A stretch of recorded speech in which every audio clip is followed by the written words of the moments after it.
ओ प्यारी मैया बोलो, सही है। अच्छा ये बताओ, कर्म बड़ा है या धर्म बड़ा है?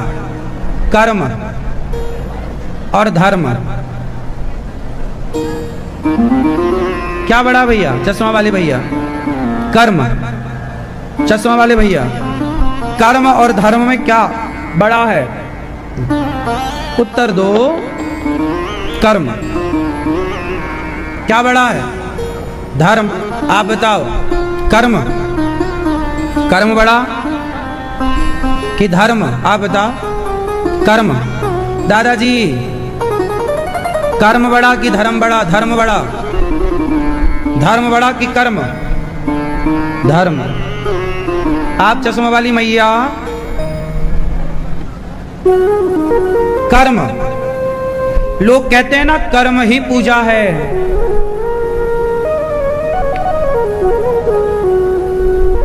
आप लोग, बहुत सारे लोग कंफ्यूज हो जाते हैं जरा बात में कि कर्म बड़ा कि धर्म बड़ा। आप कितने लोग चाहते हैं कि मैं इसे जरा देर में क्लियर कर दूं? कर्म बड़ा आपने कहा, भैया ने कहा। मैया आपने क्या बोला, कर्म बड़ा कि धर्म बड़ा? कर्म। भैया आप क्या मानते हो? कर्म।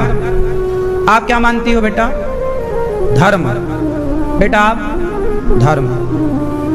पीछे वाली मैया, मैया जा रही हो? अच्छा, नहीं, प्लान चेंज हो गया। लो, पहले प्लान था जाने का, हमने पूछ लिया तो मैया बैठ गई। ठीक है, ठीक हुआ। ये सुन के जाओ कि कर्म बड़ा कि धर्म बड़ा। आप लोग मानते हो कर्म को बड़ा, तो फिर मेरे प्रश्न का उत्तर दो। यदि कर्म बड़ा है तो कसाई गाय काट रहा है, वो अपना कर्म ही तो कर रहा है। तो क्या कसाई का गाय काटना ये कर्म बड़ा है? बकरा काट रहा है कसाई, वो अपना कर्म कर रहा है।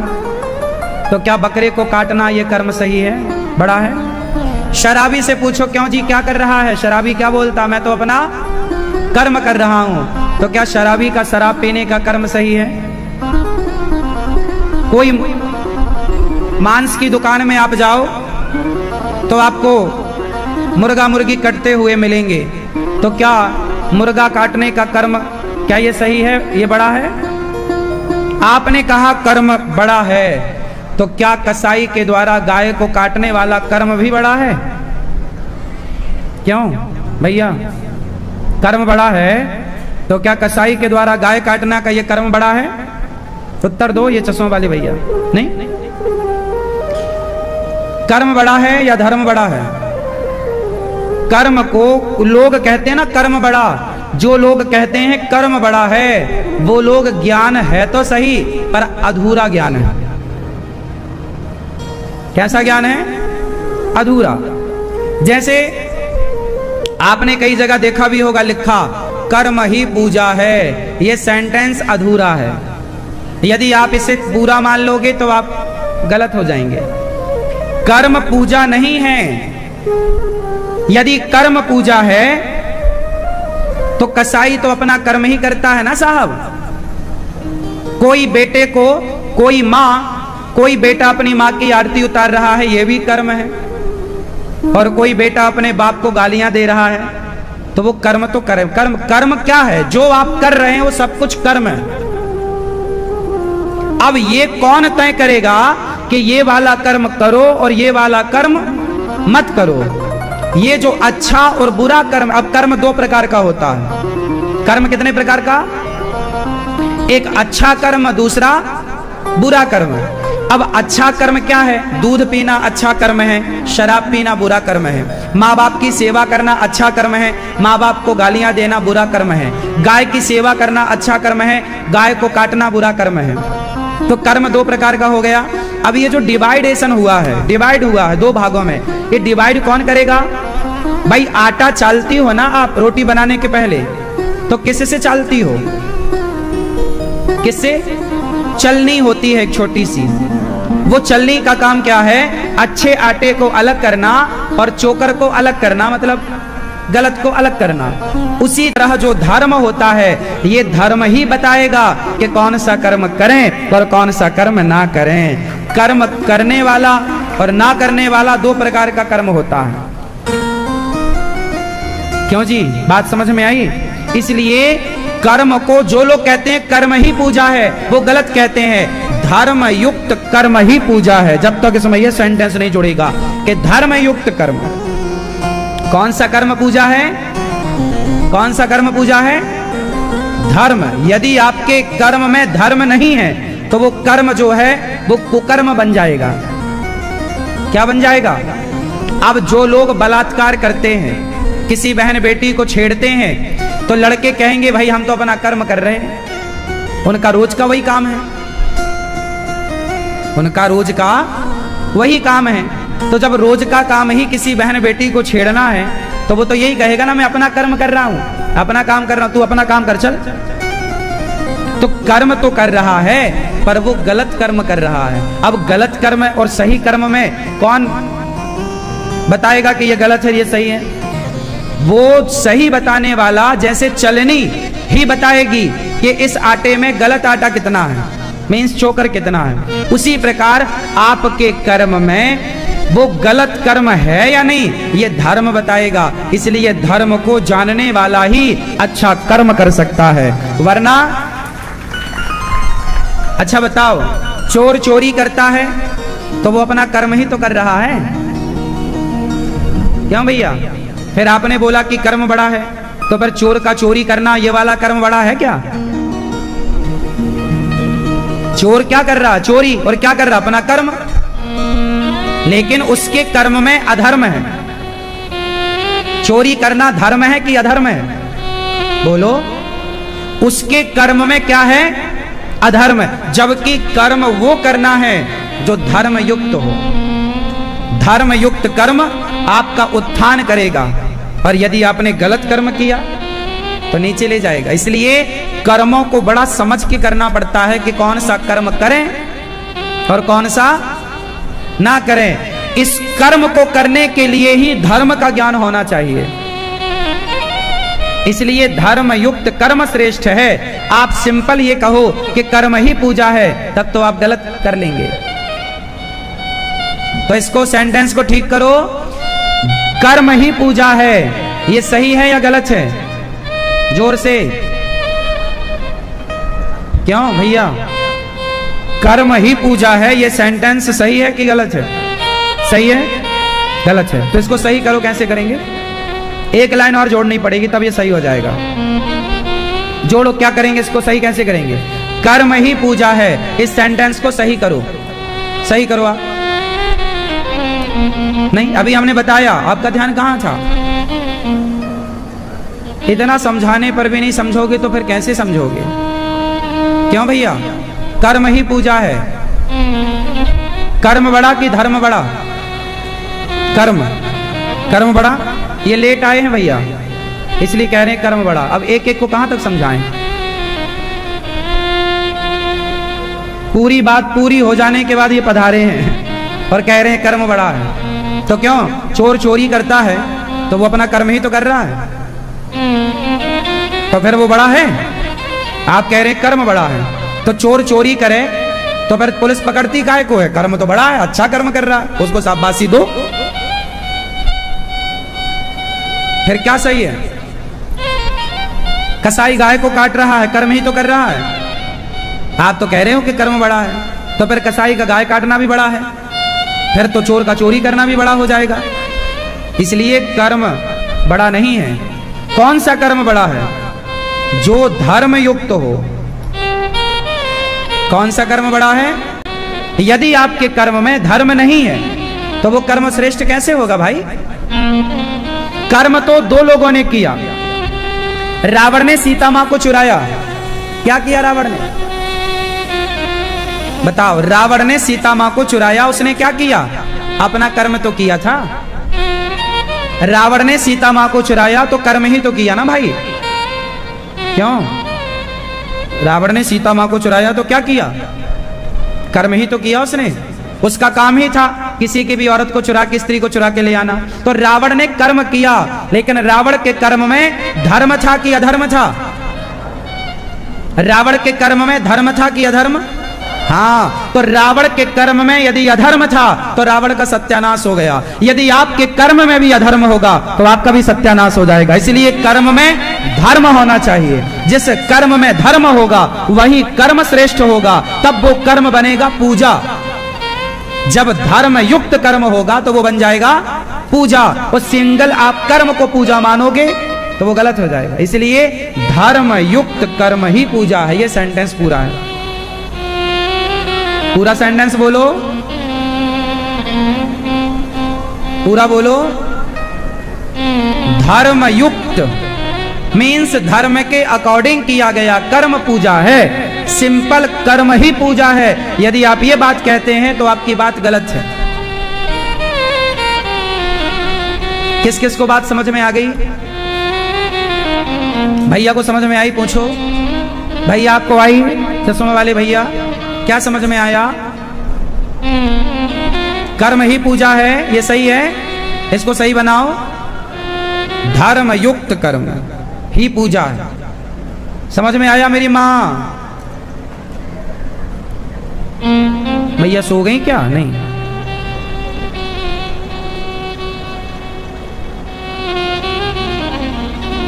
गोपियां सारा काम धाम छोड़कर श्री कृष्ण की ओर बढ़ती। भगवान ने गोपियों को पुकारा, बांसुरी बजाकर सारा कुछ छोड़ती हैं। गोपियां भगवान से प्रेम करती हैं, भगवान के सिवा किसी को चाहती ही नहीं। अच्छा, गोपियां सब कुछ छोड़ के आई। भगवान ने कहा जाओ अपने घर। पहले तो स्वागत किया, स्वागतम वो महाभागा प्रियम किम करवाणि वह ब्रजस्या नामयम कच्चिद ब्रूता गमन कारणम। भगवान ने सारी गोपियों का स्वागत किया। आओ देवियों, आओ, यहाँ आओ, ये बताओ क्यों आई हो? गोपियां बोली आपने बुलाया, हम चली आई। भगवान ने कहा जाओ अपने अपने घर। भगवान ने गोपियों को बुलाया था रास रचाने के लिए। आज भगवान का मन हुआ चलो रास रचाते हैं। अच्छा आप बताओ, रास रचाए भगवान, सारी गोपियों को बुलाया और भगवान गोपियों के संग रास रचाने लग गए। पर पहले भगवान ने उपदेश किया, आई हो गोपियों, जाओ अपने अपने पतियों के पास जाओ। पति कैसा भी हो, अंधा लंगड़ा बहरा काना खोरा जैसा हो, पति तो क्या होता है? क्यों? पति कौन होता है? कौन भैया क्या होता है पति? क्या दुश्मन? परमेश्वर। पति कैसा भी हो, शादी के पहले खूब छानबीन करनी चाहिए। लड़की को भी देखो, अंधी लंगड़ी बहरी कानी खोरी गोरी काली कैसी, ये सब देख लो।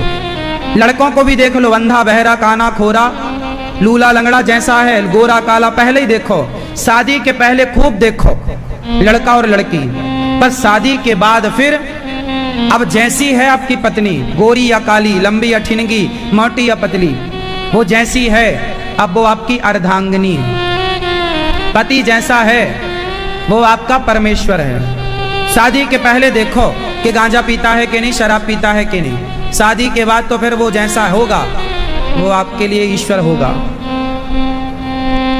इसलिए लड़की के पिता की जिम्मेदारी है कि खूब छानबीन करनी चाहिए। जल्दबाजी में कभी विवाह नहीं करना चाहिए। एक दोहा याद कर लो, काम आएगा। मक्खी गुड़ में गड़ी रहे, पंख रहे लिपटाए, हाथ मलहे और सिर धोने, लालच बुरी बला। लड़की बहुत सुंदर है, इस लालच से ब्याह ना करना। लड़का बहुत पैसे वाला है, इस लालच से ब्याह ना करना। क्योंकि सुंदरता और पैसा सदा ना रहेगा, पर आपकी जोड़ी सदा रहेगी। आपकी जोड़ी आपके रिश्तों से ऊपर ना सुंदरता है और ना पैसा है। अच्छा बताओ, आजकल लोग शादी क्या देख के करते हैं? पैसा। और सुंदरता। लड़की सुंदर है, लड़का सुंदर है, पैसे वाला है, शादी हो गई। सुंदरता देख के शादी क्यों करते हो? सुंदरता सदा ना रहेगी और पैसा भी सदा ना रहेगा। समय तो माता सीता का भी बदलाना साहब। जंगल की लकड़ियां काटना पड़ा माता सीता को, जबकि राजा की बेटी है और राजा की बहू है।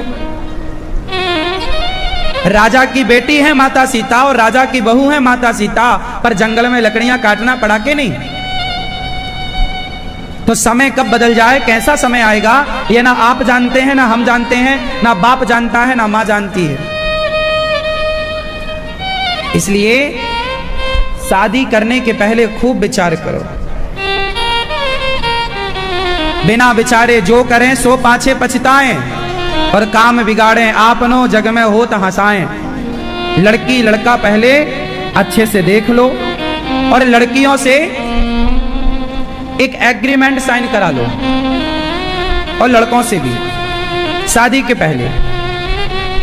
लड़की से ये एग्रीमेंट साइन करा लो कि हमारी माता और हमारे पिता की आपको सेवा करनी पड़ेगी, पांव दबाना पड़ेगा हमारी माँ के, हमारी माँ को भरपेट भोजन सम्मान के साथ देना पड़ेगा, हमारे सुख दुख में साथ देना पड़े। आजकल ना कुछ लड़कियां होती हैं, कुछ बहुएं होती हैं जो पति का साथ उसके सुख में तो देती हैं परंतु उसके दुख में नहीं देती। एक एग्रीमेंट बना लेना चाहिए, क्यों, शादी के पहले। आजकल तो कुछ लड़कियां साफ कहती हैं कि हमें ऐसा घर चाहिए जहां सास हो ही ना, झंझट ही नहीं है।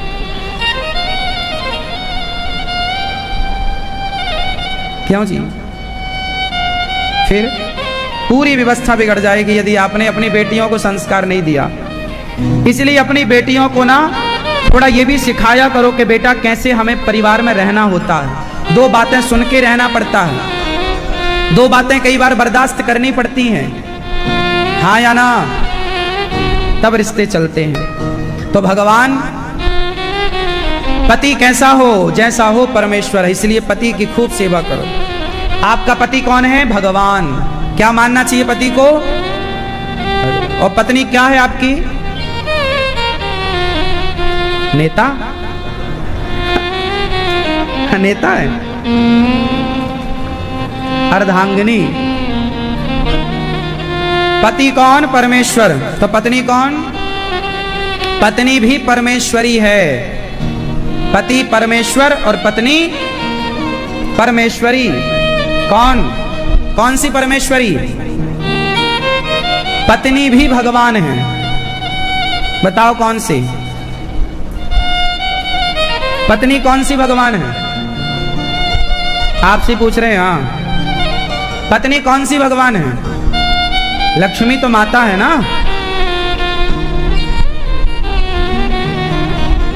लक्ष्मी तो हम सबकी माता है और हम पूछ रहे हैं पत्नी भगवान। पत्नी भगवान है या नहीं? आपसे सवाल भैया, पत्नी भगवान है या नहीं है? तो कौन सी भगवान है? हैं? लक्ष्मी। पति भगवान होता है? नहीं। हमारी भारतीय परंपरा कितनी बढ़िया है। हमारी भारतीय परंपरा है भगवान नारायण के 24 अवतार हुए, उस अवतार में एक अवतार हुआ मोहिनी भगवान। कौन सा अवतार? मोहिनी, मतलब स्त्री बने ना भगवान। और मोहिनी जब बने तो भगवान शिव का भी मन मोहित कर लिया था मोहिनी भगवान ने। तो आपकी पत्नी आपका मन मोहित करती है कि नहीं? हाँ, तो फिर हर स्त्री के अंदर मोहिनी अंश होता है। हर स्त्री के अंदर क्या अंश होता है? बोलो जोर से। मोहिनी भगवान का अंश किसके अंदर होता है? स्त्रियों के अंदर। इसलिए अपनी पत्नी को जब भी देखा करो तो मोहिनी भगवान का अवतार मान के, ये प्रभु का अवतार मोहिनी रूप है। मेरी पत्नी, मेरे भगवान ही मेरी पत्नी के रूप में प्रकट भये हैं और मुझे जीवन संगिनी के रूप में प्राप्त भये हैं। अपनी पत्नी में भी भगवान का दर्शन करना सीखो और अपने पति में भी भगवान का दर्शन सीखो। जब पत्नी में, पति में, माता में, पिता में भगवान का दर्शन करना सीख लोगे तब तुम्हें पत्थर में भी भगवान का दर्शन होने लग जाएगा। जब तक तुम्हें माता पिता में, पति पत्नी में, बच्चों में भगवान का दर्शन ना होगा, तब तक तुम माथा पटक पटक के मर जाओ, तुम्हें पत्थर में भगवान थोड़ी दिखेंगे।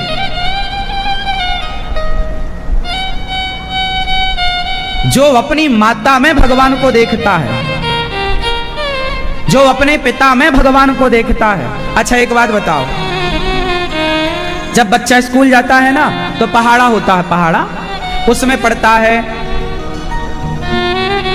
ए for apple, B for ball, पढ़ता है का कमल का, खा खरगोश का, गा गणेश का, है ना। जब वो बच्चा पढ़ता है हा से हाथी, तो फिर क्या होता है, स्कूल में उसने पढ़ा हा से हाथी, तो जैसे ही बाहर निकला तो स्कूल के बाहर की गली में हाथी था, पहचान गया, हाथी हाथी। माँ ने पूछा कैसे पहचाना? बोले आज मैंने पढ़ा है, आज मैंने हाथी का चित्र देखा है, आज मैंने हा से हाथी पढ़ा, हा से हाथी पढ़ा। अब सोचो कि उस हाथी की फोटो देने से बच्चे ने असली के हाथी को पहचान लिया कि नहीं? सही बताओ। फोटो देखी तो फोटो होती है, ना बोलता, ना खाता, ना पीता, ना सुनता, पर फोटो देखने से जब असली मिला तो पहचान गया। उसी तरह भगवान की फोटो क्यों होती है कि फोटो देखने से, हाथी की फोटो देखने से हाथी को बच्चा पहचान गया, तो भगवान की फोटो देखने से जब भगवान मिलेंगे तो भगवान को पहचान सके। इसलिए मंदिर बनाए जाते हैं, भगवान की आकृति पत्थर में उकेरी जाती है, ताकि वो इस आकृति को देखकर उस परमात्मा को पहचानना सीख ले। पुस्तक वाले हाथी को देखकर वो जंगल वाले हाथी को पहचानना सीख ले। उद्देश्य इसको हाथी कहना नहीं है, उद्देश्य इस हाथी को पढ़ाने से वो रियल का हाथी पहचान सके। हाँ या ना? उसी तरह मंदिरों में भगवान जो हैं, इनकी प्रतिमा देखने से, इनका स्वरूप देखने से उस परमात्मा का स्मरण हो जाए। जैसे तुम अपने बाप पिता की फोटो देखते हो ना, तो पिता की याद आ जाती है, पुत्र की फोटो देखते हो, पुत्र की याद आ जाती है। ऐसे भगवान के मंदिर में जब भगवान को देखते हैं तो भगवान की याद आ जाए। इसलिए ये मूर्तियां हैं, इसलिए मंदिर हैं। लोग कहते हैं ना मंदिर क्यों जाएं, भगवान तो सब जगह हैं। इसलिए मंदिर बनाए गए, क्योंकि वो उस परमात्मा का प्रतिनिधित्व कर रही है। ये मूर्ति उस परमात्मा का साक्षात्कार करा रही है। अच्छा एक बात ध्यान से सुनना कि मंदिर में जो मूर्ति है, उस मूर्ति को भगवान के रूप में वही देख सकता है जो अपनी माता को भगवान के रूप में देखता हो, जो अपने पिता, भाई सिंपल है ना, माता पिता है चैतन्य और पत्थर होता है जड़।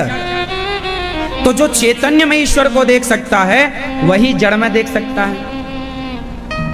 अच्छा ये बताओ, पहले आपने ABCD पढ़ा या XYZ पढ़ा?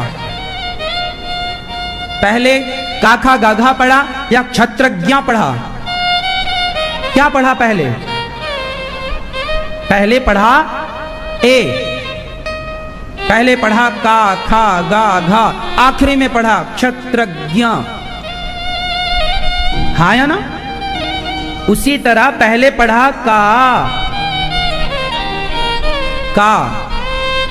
ईश्वर कहां है? माता में।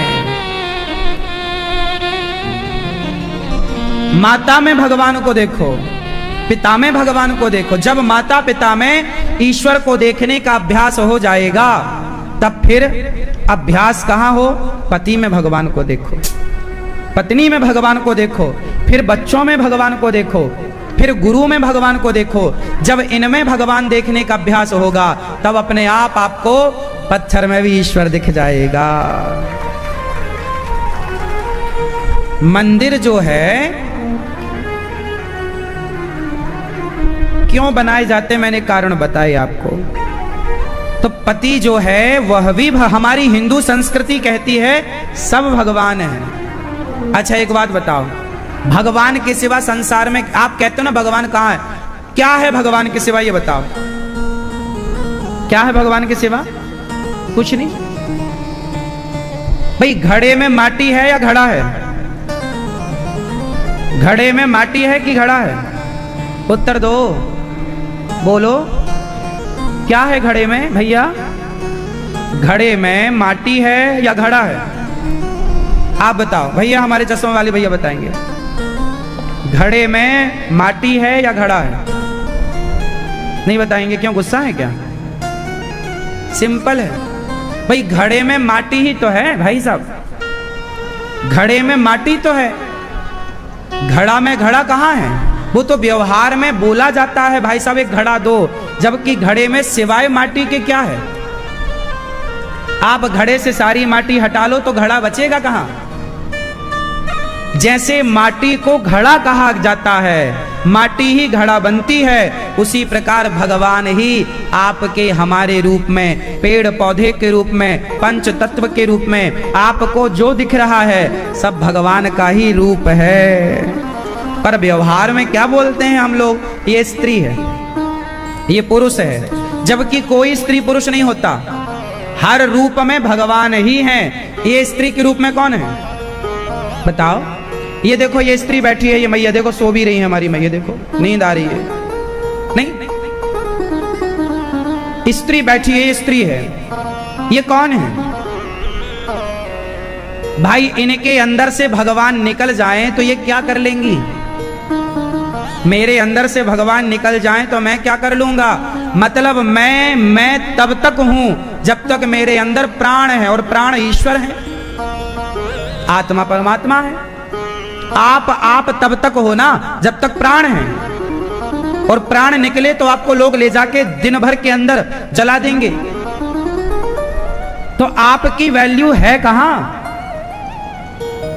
वैल्यू तो उस प्राण की है, और वो प्राण कौन है? आत्मा, ईश्वर का अंश है। तो आपके अंदर जब तक ईश्वर हैं तब तक ही आप हो, हम हैं जब तक ईश्वर हैं। यदि हमारे अंदर से भगवान निकले तो यहीं बैठे बैठे धड़ाम से गिर जाना है। तो हमारा अपना कोई अस्तित्व नहीं है, और ना तो आपका अपना कोई अस्तित्व है, अस्तित्व है भगवान का। बात सही है या गलत है? इसलिए तुलसीदास जी कहते हैं, सिया राम मैं सब जग जानी, सब में भगवान रहते हैं। इसलिए पति भी भगवान, इसलिए रिश्तों को बेहतर बनाओ, झगड़ा लड़ाई ना किया करो मेरी माँ, प्यार से जिंदगी को गुजार लो। पति पत्नी में लड़ाई होती है, जरा जरा सी बातों में लड़ाई ना हो, इसके लिए आप चुप रहना सीख लो। रिश्तों को बेहतर बनाना हो तो क्या करें? उत्तर दो। रिश्तों को बेहतर बनाना हो तो क्या करें? ज्यादा बोलें, कम बोलें, या बिल्कुल ना बोलें? ऑप्शन 3, रिश्तों को बेहतर बनाए रखने के लिए ज्यादा बोलें, कम बोलें, या बिल्कुल चुप रहें? बताओ, उत्तर दो। रिश्तों को बनाए रखने के लिए क्या करें? ज्यादा बोलें, कम बोलें, या चुप रहें? फास्ट उत्तर दो।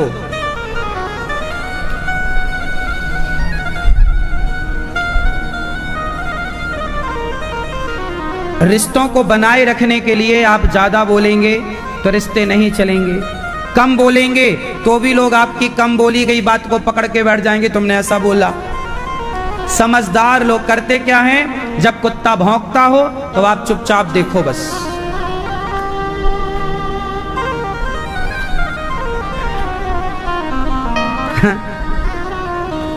क्या रिलेट हो रहा है क्या अपने से कुछ?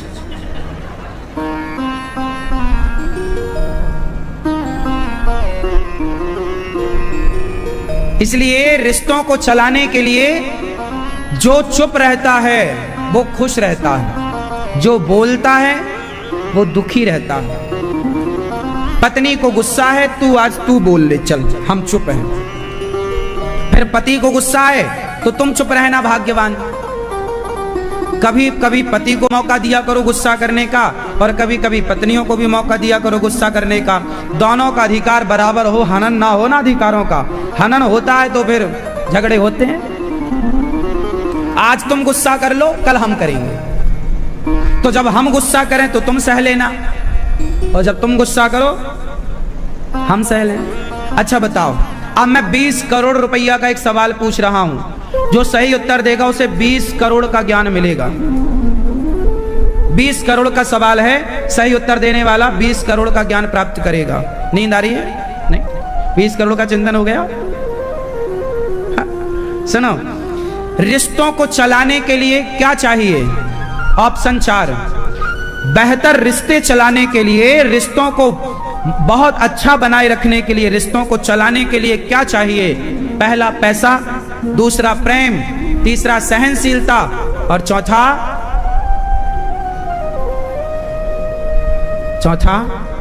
बताओ, चौथा रिश्तों को बढ़िया चलाने के लिए क्या चाहिए?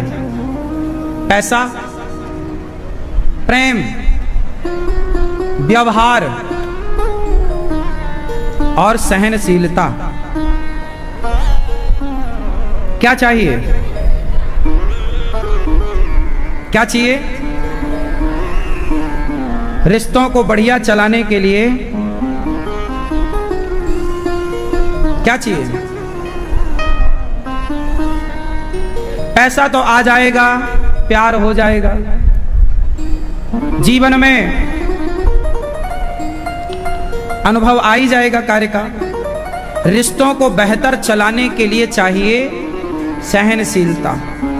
जो बढ़िया सह लेता है, अरे सुनो, पत्थर भी यदि छेनी और हथौड़े की चोट सह लेता है तो पत्थर भी मूर्ति बन जाता है। सारी दुनिया सिर झुकाती है, और पत्थर छेनी और हथौड़े की चोट से टूट गया तो पत्थर पांव के नीचे आ जाता है कंकड़ पत्थर बनकर।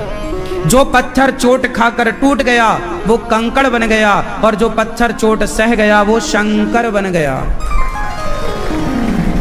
इसलिए रिश्तों में भी चाहिए सहनशीलता। सहो तो रहो, नहीं सहो तो नहीं रहो। हाँ, इसलिए भारत की नारी चाहती है कि मैं जब मरूं तो सुहागन मेरी अर्थी को मेरे पति, मेरी अर्थी को मेरे पति कंधा दें, मेरी चिता को मेरे पति ही अग्नि दें। ये भारत के संस्कार हैं। इसलिए आप अपने रिश्तों को समय दीजिएगा, रिश्तों को मजाक न बनाइएगा। अनमोल होती है माँ, अनमोल होते हैं पिता, अनमोल होती है पत्नी, अनमोल होता है पति। रिश्तों को समझिएगा। अनमोल होते हैं बच्चे।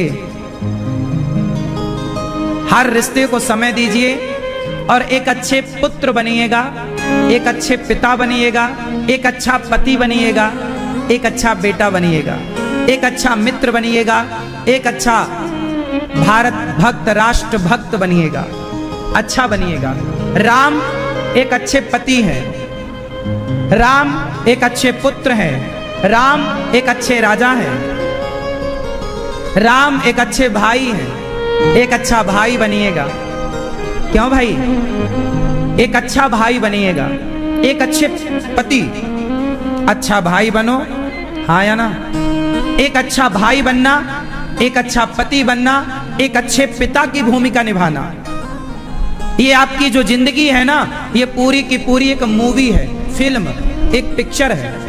इस पिक्चर में, जिंदगी की पिक्चर में, जीवन के रोल में आप एक अभिनय कर रहे हैं। कभी आप पति का अभिनय करते हैं, कभी आप पिता का अभिनय करने लग जाते हैं, कभी आप पुत्र का अभिनय करते हैं, कभी आप एक अच्छे भाई का अभिनय करने लग जाते हैं। और एक अच्छा अभिनेता वही है जो हर कैरेक्टर को, हर चरित्र को बढ़िया से निभाए,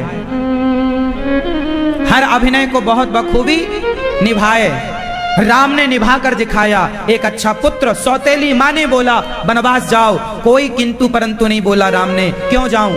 नहीं, माँ ने आज्ञा दी। एक अच्छा बेटा ऐसा होता है। पत्नी को रावण ले गया, इतना बलशाली रावण, पंगा ले लिया राम ने। बंदर भालुओं की सेना तैयार कर ली और रावण से भिड़ गए। पत्नी के लिए रावण से लड़ गए और पत्नी को साथ सम्मान वापस लेकर आए। एक अच्छे पति हैं राम, पत्नी को छोड़ा नहीं, वरना रावण ले गया था तो हार मान लेते, भैया ले जा हम दूसरी शादी कर लेंगे। नहीं, उसकी लंका जला दी, उसका सर्वनाश कर दिया और समाज को मैसेज दिया कि तुम्हारी पत्नी की केवल शादी करना तुम्हारा काम नहीं है, पत्नी की आबरू की रक्षा करना भी एक पति का धर्म होता है। सदा उसके कंधे से कंधा मिलाकर उसका साथ देना, उसके साथ रहना, हर सुख दुख में अपनी पत्नी का साथ निभाना, ये एक अच्छे पति की पहचान होती है। आपकी पत्नी है, उसका सम्मान आपका सम्मान है और उसका अपमान आपका अपमान है। राम एक अच्छे पति हैं, एक अच्छे पिता हैं, एक अच्छे राजा हैं। राम ने सीता मां को वनवास भेज दिया। उस समय राम ने पति बनकर सीता मां को वनवास ना भेजा, उस समय राम की मजबूरी थी। आप लोग कई बार सवाल कर सकते हैं कि राम ने सीता मां को वनवास क्यों भेजा? यदि अच्छे पति थे तो कोई गर्भवती पत्नी को वनवास भेजता है क्या? तो अच्छा मुझे बताओ, क्या वनवास सीता मां को राम ने भेजा है? राम को वनवास भेजना होता तो जिस दिन रावण के यहां से लाए थे उसी दिन वनवास में छोड़ देते। फिर अयोध्या लेकर गए क्यों? फिर बगल में बिठा के राज्य तिलक क्यों कराया? फिर सीता मां गर्भवती क्यों हुई? यदि राम को संदेह था तो सीता मां को उसी दिन त्याग देते ना।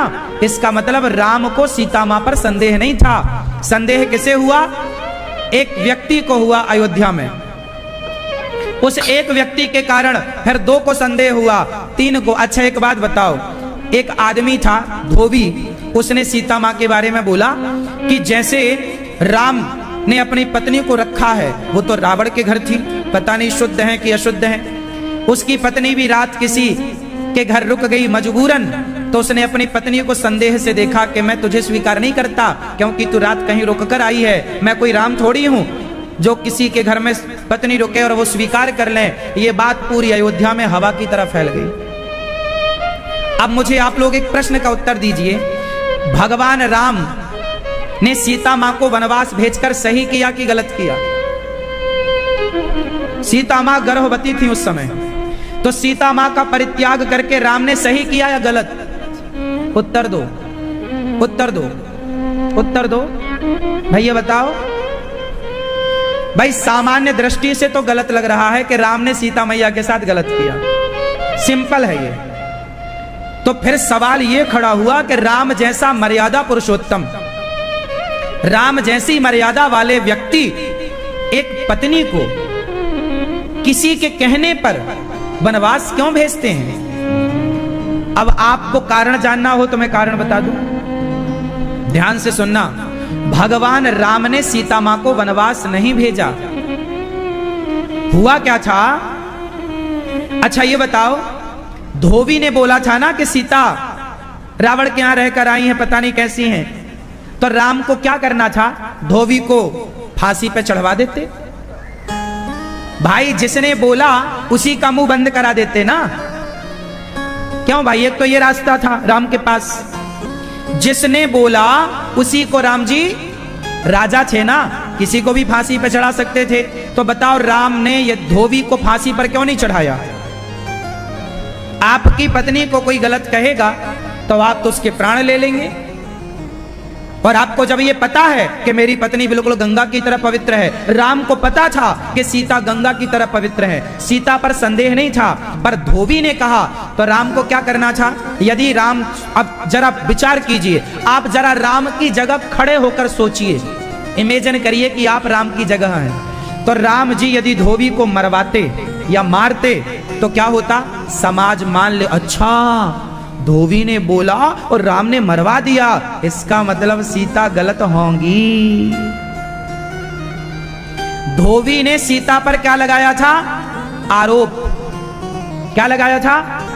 आरोप। लेकिन आरोप सिद्ध नहीं हुआ, धोबी के पास कोई सबूत नहीं था। सीता मां पे आरोप तो लगा पर अभी आरोप सिद्ध नहीं हुआ, पर यदि राम जी धोबी को मरवा देते तो सीता पर लगा आरोप सिद्ध हो जाता कि देखो ऐसी होंगी सीता मैया, इसलिए तो मरवा दिया। इतना समझ में आया आपको? अब राम ने आगे की रणनीति बनाई, क्या करें। अब सारी समाज में दबाव बना, हल्ला हुआ कि भाई सीता माँ वहां रह के आई हैं, लोगों ने बताया भी कि उन्होंने तो अग्नि परीक्षा दी है, लोगों ने बताया कि भाई हमने थोड़ी देखा है।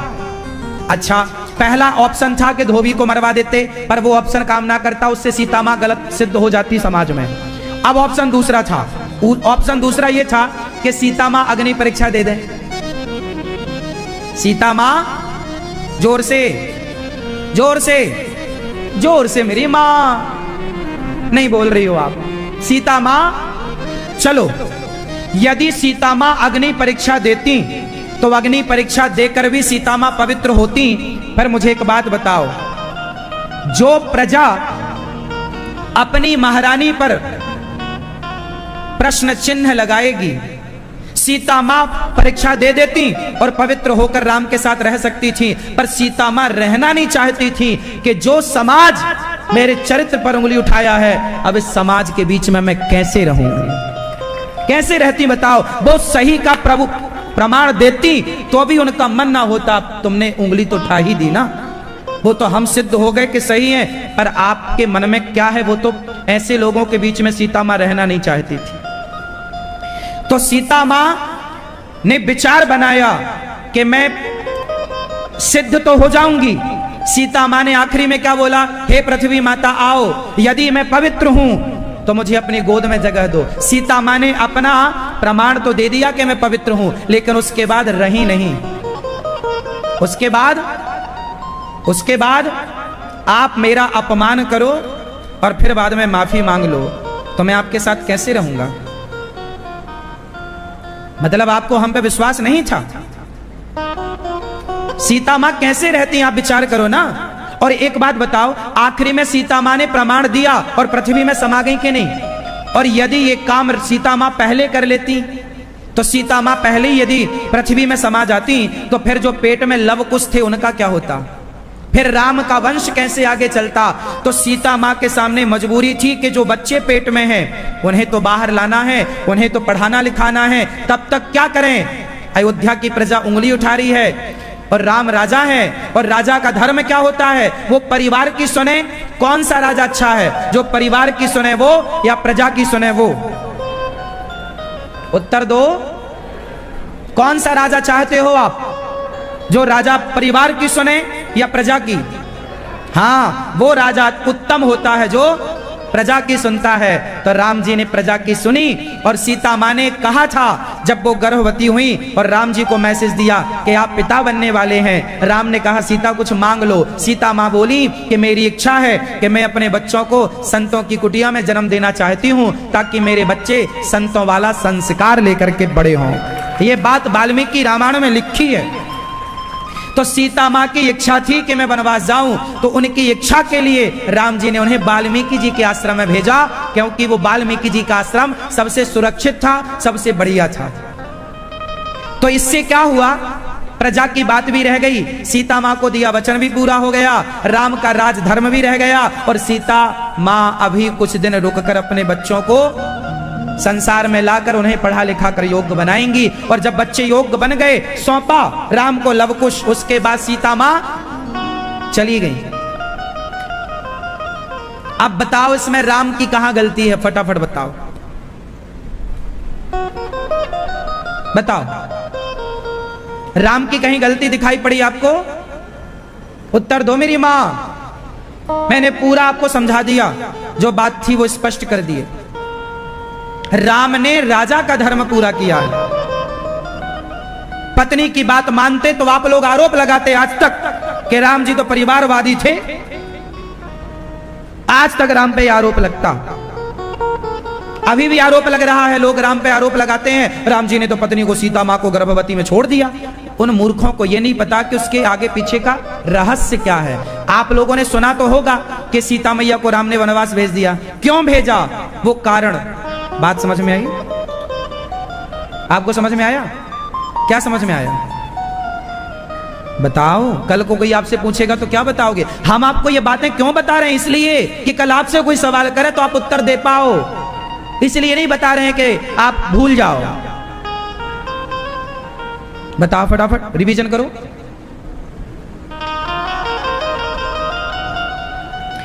राम जी ने वनवास इसलिए भेजा माता सीता को, राम जी ने नहीं भेजा, सीता माँ ने मांगा था वनवास, पहला। दूसरा, राम की मजबूरी थी, राम ने राजधर्म का पालन किया। जब प्रजा स्वीकार नहीं करेगी तो फिर कैसे? वो सीता माँ पहले परीक्षा क्यों नहीं दी, मैंने उसका भी रीजन बताया। चलो, एक और बहुत बड़ा कारण था, वो आखिरी बात में समझ लो। राम जी ने कितने वर्षों तक राज्य किया है, जरा बताओ कितने? राम जी ने 13,000 वर्षों तक राज्य किया है। कितने हजार? जोर से। मैया कहां वनवास चली मेरी मां, तुम्हारा थोड़ी हुआ है।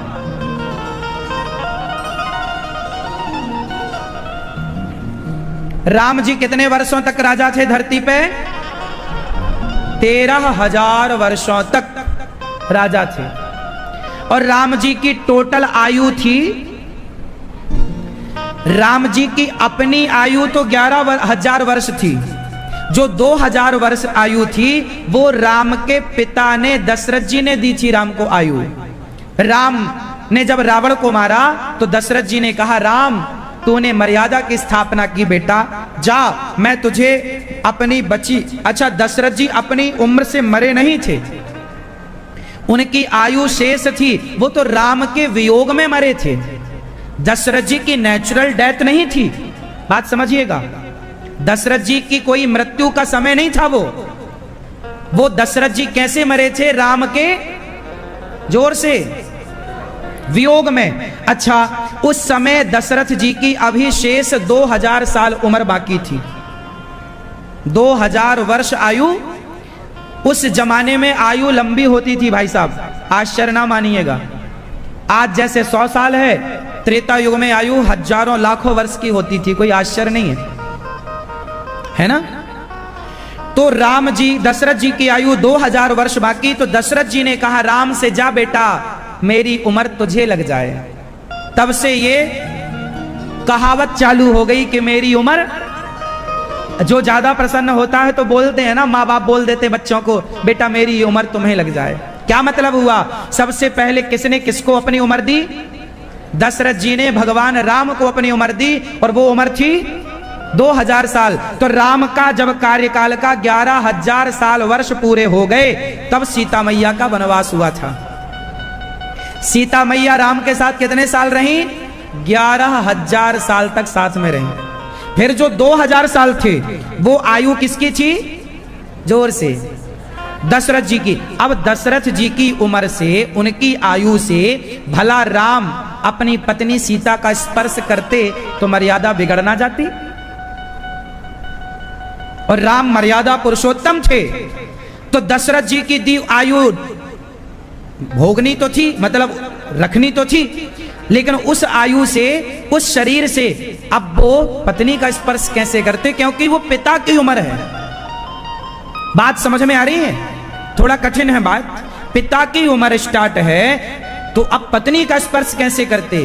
तो पत्नी को वनवास भेजा, और उसके बाद सीता माँ अपना बच्चों को सौंप कर चली गई। और उसके बाद राम जी 2,000 साल तक पिता की आयु लेके रहे। उसके बाद अपना कार्य पूरा करके राम जी अपना गौलोक धाम पहुंच गए, साकेत धाम पहुंच गए। ये राम जी की लीला है। तो भगवान राम एक अच्छे पुत्र हैं, एक अच्छे पति हैं। आप भी अच्छा पति बनिएगा राम जी की तरह, अच्छा बेटा बनिएगा राम की तरह, अच्छा भाई बनिएगा राम की तरह। भगवान गोपियों के संग अब रास रचाते हैं। अब यहां रास शब्द जो है, उससे जरा आपको एक बात समझा दूं। भगवान गोपियों के संग क्या रचाते हैं? रास। ये रास क्या है भैया? ये तुम करो तो रास लीला, हम करें तो कैरेक्टर ढीला, ये बात आपने सुनी होगी। चलो बताओ रास का मतलब क्या होता है? फास्ट, समय कम है, फटाफट उत्तर देना। क्या होता है आप बताओ? नहीं, आप बताओ मैया, भैया आप बताओ रास का मतलब क्या होता है? ये इस तरफ वाली भैया, चश्मा वाले भैया के बगल में, हाँ, ये रास का मतलब क्या होता है? नहीं, भैया बताएंगे हमारे भैया रास का मतलब। आप रास रचाते हो? हाँ या ना? नहीं। आप रास रचाते हो दादाजी? नहीं। अच्छा, रास रचाना सही है कि गलत है? उत्तर सही है, तो आप अपने पतियों को आज्ञा दे सकती हो रास रचाने की, जाओ जी रास रचा के आओ। देखो आप सब रास की बातें सुन के हंस रहे हैं, अच्छा है, आनंद तो लेनी चाहिए, लेकिन रास का आप लोगों ने जो अर्थ किया है ना वो गलत किया। आप जो हंसे ना वो गलत अर्थ पर हंस गए। रास रचाना मतलब आप एक गलत वे पे चले गए, क्योंकि बॉलीवुड ने ये तुम्हारे दिमाग में घुसा दिया है कि तुम करो तो रासलीला, हम करें तो कैरेक्टर ढीला, मतलब रासलीला को कैरेक्टर ढीला से जोड़ा है। अब आपसे मेरा सवाल, क्या कृष्ण की रासलीला क्या कैरेक्टर ढीला की लीला है? उत्तर दो। कृष्ण कौन है? भगवान, और भगवान की लीला को कैरेक्टर ढीला से जोड़ना यह भगवान का अपमान है या नहीं? तो यह बॉलीवुड तुम्हारा रोज पानी पी पी के ये हमारे भगवानों का अपमान काहे करता है? जरा पूछो, क्यों तुम गलत बातें समाज में फैलाते हो? ये छोटे छोटे बच्चे तो इन बातों को सही मान लेते हैं, वो कृष्ण को जानते नहीं हैं और रास लीला को वो कैरेक्टर ढीला से जोड़ते हैं, और वो ये मानते हैं कि जब कृष्ण ने रास रचाया तो हम क्यों ना रचाएं। रास का अर्थ तुम लोग गलत करते हो। अब मैं आपको सही अर्थ बताऊं, रास में कौन आया था? जब भगवान रास रचाने लग गए तो शंकर जी आए, हे श्याम सुंदर अपने रास में हमें सम्मिलित कर लो। हाँ या ना? आज भी वृंदावन में शंकर जी का गोपेश्वर महादेव के रूप में पूजन होता है। गोपेश्वर मतलब शंकर जी गोपी बनकर आए। अब बताओ, यदि श्री कृष्ण की रास लीला कैरेक्टर ढीला की लीला यदि थी तो उस लीला में शंकर जी क्या कर रहे थे? शंकर जी कौन है? तीसरा आंख खुला, तीसरी आंख खुली, शंकर जी ने किसे जलाया? कामदेव को जलाया। किसको जलाया? किससे जलाया? तीसरी बात समझिएगा, हमारे भगवान शंकर ने कामदेव को जला दिया। जो शंकर कामदेव को जलाते हो वो शंकर कह रहे हैं कि हे श्याम सुंदर हमें अपने रास में सम्मिलित कर लो। तो क्या वो लीला कोई कैरेक्टर ढीला की लीला रही होगी जिस लीला में शंकर जी हाथ जोड़ के सम्मिलित होना चाहते हैं? तो अब आप लोग मुझे बताओ कि आखिर ये रास लीला था क्या? आप बताओ क्या था? कैरेक्टर ढीला की लीला थी क्या? क्यों? आप बताओ, ये कोई कैरेक्टर ढीला था क्या? हमारे भगवान, अरे भाई कैरेक्टर ढीला इंसानों का हो सकता है, भगवान। ये जो रास हुआ था भैया, ये मिलन था, भक्त और भगवान के मिलन का नाम रास है। जीवात्मा और परमात्मा के मिलन का नाम क्या है? जोर से, रास का अर्थ क्या हुआ? मिलन। भक्त और गोपियां कौन है? भक्त हैं। कृष्ण कौन है? भगवान है। जैसे हमारे अभी दिल्ली में एक G20 समारोह हुआ, मोदी जी ने सारे देश के नेताओं को बुलाया, वहां सबसे मिले, गले मिले, हाथ मिलाया, साथ में भोजन सब हुआ। उसे क्या नाम दिया गया? G20। उसी प्रकार जैसे एक नेता दूसरे नेता से मिला, उस मिलन का नाम G20 रखा, उसी तरह भक्त और भगवान का जब मिलन हुआ उस मिलन का नाम रास रखा गया। रास, रास मतलब जहां सब प्रकार के रस हो, हंसना हो, रोना हो, रूठना हो, मनाना हो, सारे रस हो, वो रास है। क्यों जी, बात समझ में आई? तो हमारे भगवान, ये जो गोपियां हैं, ये गोपियां कौन है? जब राम जी त्रेता में सीता माँ को माला पहनाए तो सीता माता की जितनी सखियां थीं सबने सोचा क्या ऐसे राम कभी मेरे पति बनेंगे?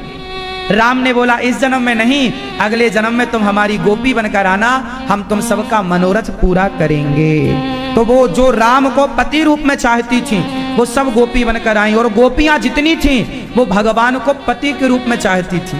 मीराबाई ने कृष्ण को किस रूप में चाहा? उत्तर दो। मीराबाई ने कृष्ण को किस रूप में चाहा? उत्तर दो। पति के रूप में। अब बताओ क्या मीराबाई की चाह गलत थी या सही थी? मीराबाई की चाह सही थी या गलत थी? हाँ, सही थी। अरे भाई, कृष्ण को कोई पति रूप में चाहे, इसमें बुराई क्या है? जाकी रही भावना जैसी, प्रभु मूरत देखी इतने तैसी। जो भक्त जिस भाव से देखना चाहे उसके लिए वो भाव। यदि पति रूप में मीरा ने चाहा और भगवान उसे पति के रूप में मिल गए तो बुराई क्या है? गोपियों ने पति के रूप में चाहा और भगवान उन्हें पति के रूप में मिल गए तो बुराई क्या है? भाई ये तो भक्त की भावना है ना कि वो किस भाव से भजता है। तो गोपियों का जो मिलन था ये भक्त और भगवान का मिलन। जो श्रेष्ठ भक्त होता है उसे भगवान अपने उस रास लीला में सम्मिलित कर लेते हैं। गोपी मतलब स्त्री नहीं। यदि गोपी का मतलब स्त्री है तो वहां तो शंकर जी भी गोपी बनकर आए। गोपी मतलब स्त्री नहीं, गोपी मतलब भाव। वहां उसमें जो सम्मिलित होगा वो गोपी भाव से सम्मिलित होगा। शंकर जी आए, नारद जी आए, गोपी बनकर आए। वहां जितने थे सब भक्त थे। ये वेद की ऋचाएं हैं गोपियां। चलो बताओ, जिस समय भगवान ने रास रचाए उस समय भगवान कृष्ण की उम्र क्या थी? आयु क्या उम्र थी भैया? ये दादाजी बताएंगे हमारे पीछे। व्हाइट कलर की टी शर्ट पहन रखी है। चलो बताओ, जिस समय भगवान ने रास रचाए उस समय भगवान की एज क्या थी? उम्र नहीं? हाँ? क्या कह रहे हो? 8 साल ओनली। ये बात भागवत जी में जहां रास रचाए हैं ये लिखा है, वहीं ये भी लिखा है कि भगवान 8 वर्ष के हैं। अब मैं आपसे सवाल करूं, क्या 8 वर्ष का बच्चा, क्या उसके अंदर कोई काम वासना होती है? उत्तर दो, उत्तर दो। नहीं? तो जब आज के बच्चे 8 साल के इनके अंदर काम वासना नहीं होती तो भगवान जब 8 वर्ष के थे तब उन्होंने रास रचाकर अपने भक्तों से मिलकर, रास मतलब मिलन, भक्तों से मिलकर उन्हें संतुष्ट किया। संतुष्ट मतलब जैसे आप मिलने हमसे आए, हमने आपसे मिल करके आपका हाल चाल पूछा, आपको बैठ करके समय दिया, आपसे पूछा कि आप यहाँ की सेवाओं से संतुष्ट हैं, यहाँ मिलकर संतुष्ट हैं। आपने बोला हाँ हमें अच्छा लगा, हम संतुष्ट हैं। यही तो संतुष्टि है साहब। और क्या संतुष्टि होती है? ऐसे ही भगवान ने अपने भक्तों को मिलकर उनके मनोरथ पूरे करके उन्हें संतुष्ट किया। वो जो भक्त और भगवान का मिलन था वो रास था। और उस समय भगवान की आयु क्या थी? 8 साल। इसमें भी अब देखो कोई वासना हो नहीं सकती। अब जो लोग कहते हैं तुम करो तो रास लीला, हम करें तो कैरेक्टर ढीला, बताओ ये सेंटेंस सही है कि गलत है? उत्तर दो। परंतु ये सेंटेंस धड़ल्ले से प्रचारित होता है। आपको जरा भी कोई बात आई तो आप ऐसे ही बोल दे तुम करो तो रास लीला। इसका ये जितनी बार आपने बोला मतलब उतनी बार आपने अपने भगवान का अपमान किया। आप समझते नहीं हो, आप लोगों की सुनी सुनाई बातों को शेयर करते रहते हो। आपने कभी विचार नहीं किया कि रास का अर्थ क्या है, रास क्यों रचाया गया। ये रास में कितनी गोपियां थीं? लाखों और लाखों गोपियां थीं। ऐसा नहीं, जितनी गोपियां थीं उतने श्री कृष्ण भी बन गए, उतने रूपों में थे। ये कोई इंसान नहीं कर सकता ना। मैं बता चुका हूं कि कृष्ण मनुष्य नहीं है, भगवान है। और ये तो भगवान का अपना मिलन है भक्तों के साथ। अब इसे तुम गलत वे पर ले जाओ, गलत विचारधारा से कहो, गलत विचार से सुनो, गलत बातें करो, इसमें इसका क्या दोष है भाई? क्या हमारे कने भगवान का क्या दोष है? अब तुम्हारी बुद्धि में, तुम्हारी बुद्धि भ्रष्ट हो गई है, तुम ही गलत अर्थ निकाल रहे हो, तुम ही गलत बातें कर रहे हो, इसमें भगवान का क्या कसूर है? किस किस को रास का मतलब समझ में आया? क्या है रास का मतलब भैया? हमारे सफेद टी शर्ट वाले भैया बताएंगे रास का मतलब क्या हुआ। नहीं नहीं बताएंगे? गुस्सा है आप लोग लगता है हमसे। है इतना समझाने के बाद भी आप कहेंगे कि नहीं पता, तो फिर हम बहुत दुखी हो जाते हैं। जब कोई मास्टर टीचर बहुत पढ़ाए, बहुत समझाए और फिर भी विद्यार्थी कहे नहीं समझ में आया, तो बस वही हालत हमारी हो जाती है। इतना स्पष्ट आपको समझाया, रास का मतलब बताओ भैया, बेटा बताओ रास का मतलब क्या है? हाँ सिंपल, भक्त और भगवान का मिलन है रास। भक्त और भगवान का क्या है? मिलन। जहां भक्त से भगवान मिले, भगवान भक्तों से मिले, उसी का नाम है मिलन, का नाम रास। भगवान का नाम है एक रस, रसो वैसा, भगवान का नाम है रस। जहां सब प्रकार का रस हो, सब प्रकार का आनंद हो, वो रास है। गोपियां, गौ मतलब इंद्रियां, पी मतलब पीना, जिन्होंने अपने अंदर की इच्छाओं को, वासनाओं को पीकर समाप्त कर दिया, वो गोपी हैं। गोपियों के अंदर कोई इच्छा नहीं थी। अच्छा बताओ, क्या भगवान को देख के भी कोई वासना होती है?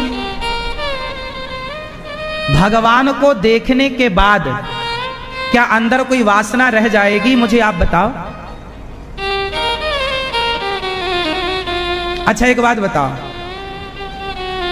एक लड़का किसी लड़की को देख रहा है, उदाहरण, और वो आदमी वासना में डूबा है, उस लड़की को वासना की दृष्टि से देख रहा है, और तभी उसकी मां आ जाए,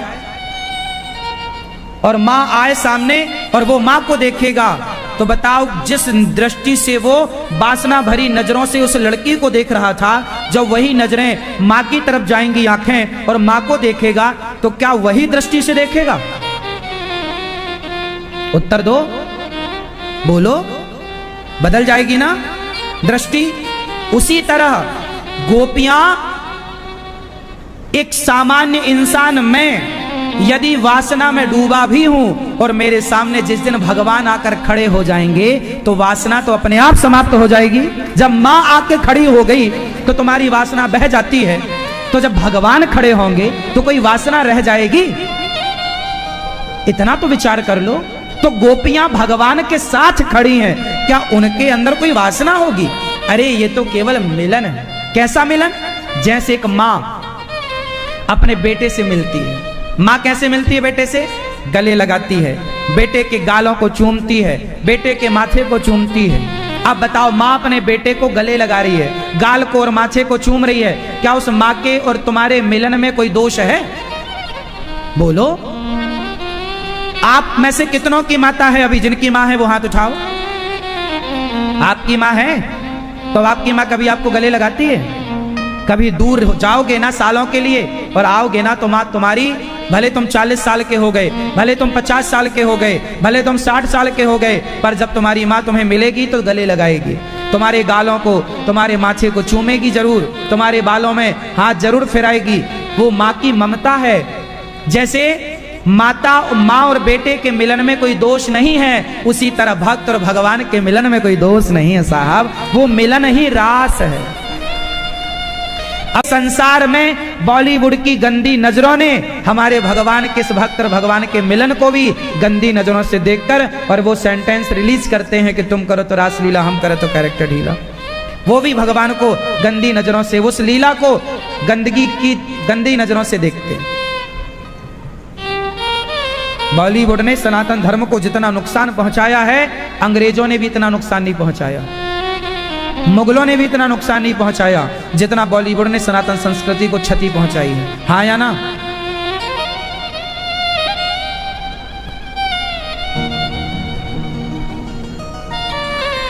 इस तरह से आपने भगवान के खिलाफ कितनी पिक्चरें बनाई बॉलीवुड ने,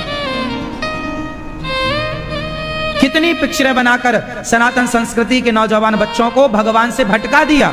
अब ये भगवान के मंदिर नहीं जाते, ये शराब की दुकान जाते हैं, शराब पी रहे हैं और जुआ खेल रहे हैं और रास्ता भटक गए। इसलिए सत्य को जानो। बोलिए रास राशेश्वर भगवान की। भगवान ने गोपियों के संग रास रचाया, महारास रचाया। भगवान ने दिव्य रास लीला करी और इसके बाद गोपियों को भगवान ने स्वीकार किया। अपमान उनको लगा, भगवान को लगा कि गोपियों को अभिमान आ गया कि मैं बड़ी सुंदर हूँ। भगवान छोड़कर चले गए, अंतर्धान हुए, बाद में प्रकट हुए। गोपियों ने गोपी गीत गाया, जयति तेधिकम जन्मना ब्रजः श्रयत इंदिरा शश्वदत्रहि दयति दृश्यताम दीक्षितावकाश त्वयि धृता सवस्त्वाम विचिन्वते। गोपियों ने भगवान को पुकारा। जब पुकारा, यत्ते सुजात चरणाम्बुरुहम स्तनेषु, हे प्रभु अब हम मर जाएंगे, आप नहीं आए तो। तब भगवान तासा माविर्भूत छौरी स्मयमान मुखाम्बुजा पीतांबर धरहस्त्रग्वी साक्षान मनमथ मनमथा प्रकट भय महारास रचाया। और भगवान ने दिव्य लीला रची। ये रास लीला ठाकुर जी की अखंड लीला है, आज तक चल रही है। निधिवन सेवा कुंज में ये लीला अखंड है, आज तक बंद नहीं हुई। ये तो भाव की नजरें हो तो सब दिखाई पड़े, और नजरों में ही मोतियाबिंद हो अज्ञान का तो नजर कुछ भी ना आए। सुदर्शन और शंखचूड़ पर भगवान ने कृपा की। युगल गीत गोपियों ने गाया। अरिष्टासुर पर भगवान ने कृपा की, केसी और व्योमासुर को मारा। अक्रूर जी भगवान को लेने गए। 2 दिन का कह के भगवान वृंदावन से मथुरा जब गए और वहां धोबी पर कृपा करी। दर्जी और सुदामा नाम के माली। कुब्जा टेढ़ी सी थी, उस कुब्जा ने भगवान को चंदन लगाया, तो भगवान ने चंदन लिया और उसकी कुबड़ ठीक करके उसे सुंदर बना दिया। भगवान इतना सा लेते हैं और इतना कुछ देते हैं। भगवान कहते हैं यदि आपको देना आता है, आप मेरी ओर एक फूल फेंकेंगे तो मैं आपकी तरफ एक हार फेंक दूंगा। यदि आप मेरी ओर एक तिनका फेंकते हैं, एक दाना, तो मैं आपके लिए भंडार आपकी ओर कर दूंगा। सुदामा ने भगवान को कितने मुट्ठी चावल दिए? कितना चावल दिया? 1 मुट्ठी। जरा 4 मुट्ठी तो लेके गए थे, 1 मुट्ठी ग्रहण किया। सुदामा ने इतना चावल दिया, तंडोल मतलब चिवड़ा, इतना सा चिवड़ा दिया सुदामा ने, इतना अन्न दिया सुदामा ने। और भगवान ने इतने के बदले कितना दिया? भगवान ने इतना दिया कि इंद्र का स्वर्ग फीका पड़ गया सुदामा के वैभव के आगे। जब परमात्मा देते हैं ना साहब, छप्पर फाड़ कर देते हैं। इसलिए भगवान कहते हैं कि मेरा भक्त जरा देता है, मैं बहुत ज्यादा। इसलिए कहता हूं गौरी गोपाल आश्रम में हमारी ये देखिए